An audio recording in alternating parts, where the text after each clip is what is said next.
Realtors हाजिर हूँ नए टॉपिक के साथ। Communicate in a writing with customers and developers. चाहे ईमेल हो, चाहे व्हाट्सएप हो, चाहे बिजनेस, चाहे वो एसएमएस के थ्रू हो, चाहे पेपर पे हो, कि जब भी ना आपके पास क्लाइंट है और आप डेवलपर की सेल्स ऑफिस में विजिट करा रहे हैं, आपने उनको लिस्टिंग दे दी है, वहाँ से आपको communication customer, developer, sales office और आप तीनों हर कम्युनिकेशन में लूप में होने जरूरी है। अब आपको पहला स्टेज जो स्टार्ट करना है, एक मेल भेजनी है डेवलपर की ऑफिस में सेल्स को कि ये फलाना फलाना क्लाइंट मेरा इतनी तारीख को इतनी बजे ये प्रोजेक्ट विजिट करना चाहता है और उसके लिए आप काइंडली कंफर्म करें।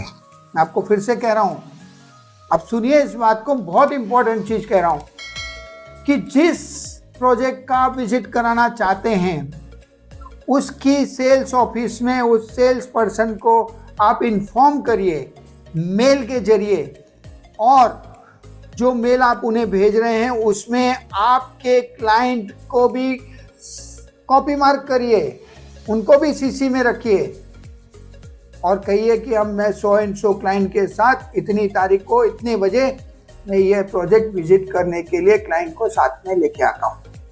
बिना ईमेल डाले कोई क्लाइंट का कोई भी प्रॉपर्टी विजिट नहीं करानी है। उसके बाद जब आप वहाँ जाते हैं, प्रोजेक्ट दिखाते हैं, जब वो सेल्स पर्सन जब उस आपके क्लाइंट को कुछ प्रॉपर्टी दिखाता है या उसके बारे में बताता है, प्रोजेक्ट के बारे में, वो सारा सुने आप भी। पहली विजिट में आपको कुछ बोलना नहीं है क्योंकि आप डेवलपर की ऑफिस में हैं और सेल्स का बंदा जो बैठा है, सेल्स का जो पर्सन बैठा है, उसको आपके क्लाइंट को बताने दें। आपको ये चेक करना है कि आपने वो क्लाइंट विजिट फॉर्म भरा या नहीं। उस क्लाइंट विजिट फॉर्म में क्लाइंट के सिग्नेचर, आपके सिग्नेचर है या नहीं, आपका रेरा रजिस्ट्रेशन नंबर, आपका नाम, आपका कंपनी का नाम वो उसमें है या नहीं, ये सारी चीज़ें आपको करनी है। आपको एक कॉपी मांगनी है, अगर वो मिलती है तो ठीक है, नहीं तो आपके पास मोबाइल है, उस मोबाइल से उस क्लाइंट विजिट फॉर्म का फोटो लेना है। आपके पास ये प्रूफ होना जरूरी है कि ये क्लाइंट आपके साथ विजिट करके गया इस तारीख को। सारे प्रोजेक्ट विजिट हो जाते हैं, जो भी आपने शॉर्टलिस्ट किए हो जाते हैं, तो आपको ऑफिस आके क्या करना है। अब जो मेल आपने भेजी थी उसी मेल के ऊपर रिप्लाई ऑल, जिसके अंदर आपका क्लाइंट भी जो है वो मार्क होना जरूरी है, और आपको एक थैंक यू ईमेल लिखना है डेवलपर की सेल्स ऑफिस में। आपको इतना ही लिखना है कि so and so client is visited through me, so and so project, इतनी तारीख को इतनी बजे ये क्लाइंट मेरे साथ विजिट करके गया था। और जो भी टैगिंग पीरियड है, किसी का 60 है, किसी का 90 है, किसी का 180 डेज है, आप वो पता कर लें और वो उसमें मेंशन कर दें। और अगर वो क्लाइंट रिविजिट के लिए आपसे रिक्वेस्ट करता है तो वो आपको वापस ईमेल के जरिए आपको डेवलपर को इन्फॉर्म करनी है। क्लाइंट को अगर कुछ इन्फॉर्मेशन चाहिए तो आप वर्बली ना दें, आप कोशिश करें कि उसे मेल के जरिए दें। आप ना ये मत सोचो कि सामने वाला रिप्लाई करता है या नहीं करता है, इस चक्कर में हम क्या करते हैं, भेजते ही नहीं। आपने भेजा, उनको डिलीवर हुआ, मतलब आपका इंटेंशन क्लियर था।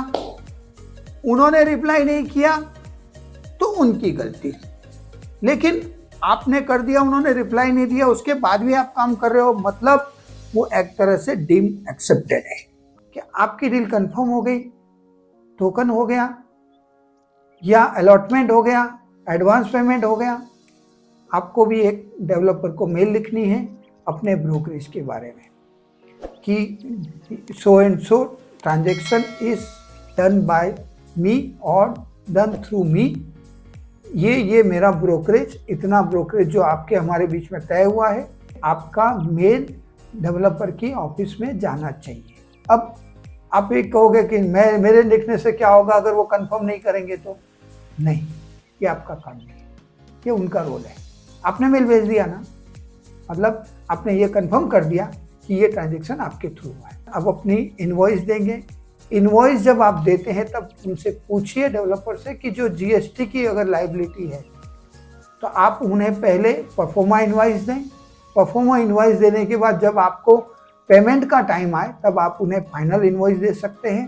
टैक्स से रिलेटेड जो भी सिस्टम बैठता है आप उससे बैठ के करें, लेकिन कम्युनिकेशन जो है वो मेल पे करें। अगर आप इस तरीके से करेंगे आपको कभी, मुझे लगता है कि प्रॉब्लम नहीं होगी और आपके रिलेशन डेवलपर की ऑफिस से, कस्टमर से बने रहेंगे। एक बात बहुत बहुत इंपॉर्टेंट है, कोई कितना भी बड़ा हो, जब आप ना उनके साथ कोई कन्वर्सेशन करें ना तो उसको रिकॉर्ड में जरूर लें, उसको डॉक्यूमेंट जरूर करें। क्योंकि अगर आपने डॉक्यूमेंट नहीं किया कुछ, सबसे ज्यादा लोग बैकआउट वहीं होते हैं जो वर्बली कमिटमेंट देते हैं, क्योंकि जबान के कमिटमेंट आज की तारीख में ज्यादा फेल हो रहे हैं। और अगर कोई कस्टमर या किसी से भी आपने कम्युनिकेशन किया है राइटिंग में और उसने आपको कंफर्मेशन दी है, आपको रिप्लाई किया है, आप समझ लेना कि इस कस्टमर की, इस पर्सन की का इंटेंशन अच्छा है। मतलब ये कि ये मेरे साथ चीट नहीं करने वाला। और जो जेन्युइन होगा ना, जेन्युइन कस्टमर, वो रिप्लाई भी देगा, कंफर्म भी करेगा और आपको पेमेंट भी करेगा, आपके साथ कमिटेड रहेगा। हमारा प्रॉब्लम सबसे बड़ा है कि हम कम्युनिकेशन में बहुत बहुत वीक है, हमें सुधारना पड़ेगा वो। तो पहले क्या होता था, बिजनेस जबान पे होता था, मतलब आपने जबान दी, मैंने जबान दी, वो लिखने से भी लिखा पढ़ी का नहीं था, जबान की वैल्यू थी। अब समय बदल रहा है, ये मैंने बहुत कॉमन देखा है कि हमारे ब्रोकर फ्रेंड्स फॉलो नहीं करते। मैं आपको बता रहा हूँ कि उनको तभी याद आता है जब कोई डिस्प्यूट क्रिएट होता है उनके ब्रोकरेज के बारे में। लेकिन हम अगर पहले से ही अलर्ट रहें तो मुझे नहीं लगता है कि शायद आपको कभी प्रॉब्लम होगी। मैंने अच्छे एक्सपीरियंस रियल्टर्स या चैनल पार्टनर्स को देखा है। टाइम के साथ हमें बदलना पड़ेगा। अब हमको वो पुरानी पद्धति से काम करने का तरीका बदलना पड़ेगा। छोटा हो या बड़ा, ले लो राइटिंग में, अदरवाइज काम करो ही मत, सीधा सिंपल।